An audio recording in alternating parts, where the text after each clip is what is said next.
Okay, thought I'd do just a little explainer video for you here real quick. So there's two things I want to cover. I want to cover some of the math that Terrence Howard is describing, and I want to present it to you in a way that's, much easier to understand and apply. So there are two things. Number one is this idea of 1 times 1 equals 2. And then the second thing I want to talk to you about are spherical coordinate systems. So 1 times 1 equals 2. What's he saying? What he is saying is that there's a problem between the numbers 0 and 1. And that problem is simply this. If I were to take 4 ounces of water, a half a cup, and multiply that times 4 ounces of water, half a cup, I end up with 16 ounces of water. 4 times 4 equals 16. No problem. That makes sense. 16 ounces of water is 2 cups. That all works. But if I call it a half a cup of water and I multiply it by a half a cup of water, 1/2 times 1/2 equals 1/4. And so I end up with a 1/4 cup of water, less water than what I started with when we multiply them together. It's the same water, 4 ounces, half a cup. So it depends what entity we're actually multiplying together that makes all the difference. And so this is what he's saying. He's saying that when you move into fractions, things break, especially because there's a problem between 0 and 1. For me, when I heard that, I had an aha moment in that there's a breakdown between physics at a large scale and physics at a small scale. And if we are working with huge entities, galaxies, and those kinds of things, then we may have the tendency to break them down into fractional for us to understand. And so are we multiplying galaxies or are we multiplying stars? Similarly, in the small domain in quantum physics, we have the same issue going on.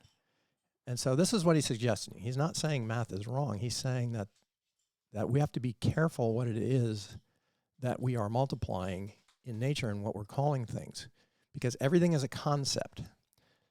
Black holes, dark matter, dark energy, these aren't things that we can easily identify, and so we're dealing purely in the conceptual framework, and as such, the math begins to break down. So that's number one. Number two, he talks about the Cartesian coordinate system, and for those of you who don't know it, you know it because you live it. We live in a world, and we understand the world as a Cartesian coordinate system. And let me simply explain it this way. 2D, 3D, those are all X and Y dimensions for 2D. 3D, now we have a Z dimension, so we have depth or we have height, right? And so everything that we build is a box. Everything that we understand is in this coordinate system.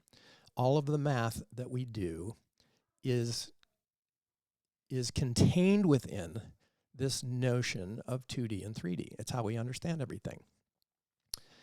So it's just embedded in how we're thinking. It's at the subconscious level.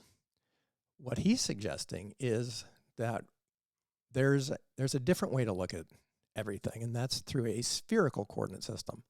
Now, I happened to have this toy that my grandson was playing with the other day, and it's this right here.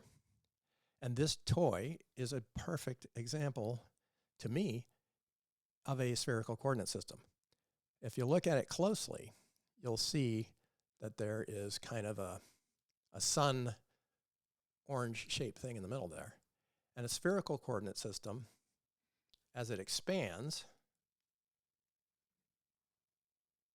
it makes a sphere. Now, I don't know the math around that. It's way too complicated. I don't see the world this way.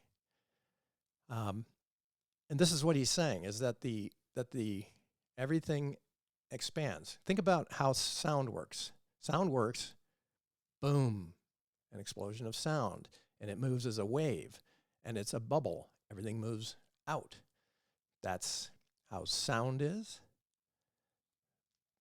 That is also what we see in an explosion. It goes out in all directions. So this is what he's talking about. So think about it this way. All of this we know in the Cartesian coordinate system, all our math says that this is a sphere, it's a circle, so somehow, in some form, some way, the number pi becomes an important thing. And we all have heard the number pi, 3.1415, it goes on and on forever. So it's infinite. Now, that's kind of a problem because it goes on infinitely.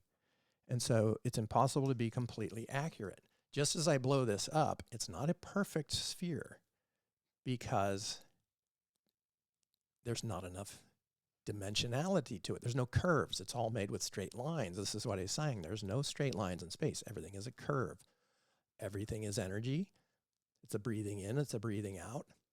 Everything is a wave. These are waves.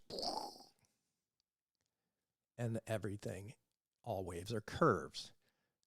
If we think in terms of curves and spheres, it's just so hard to do, right?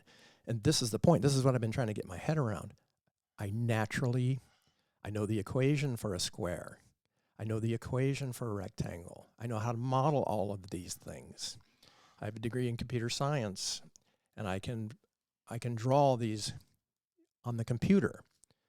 But I don't think this way naturally. It's too complicated. And this is what he's suggesting. We have to think this way.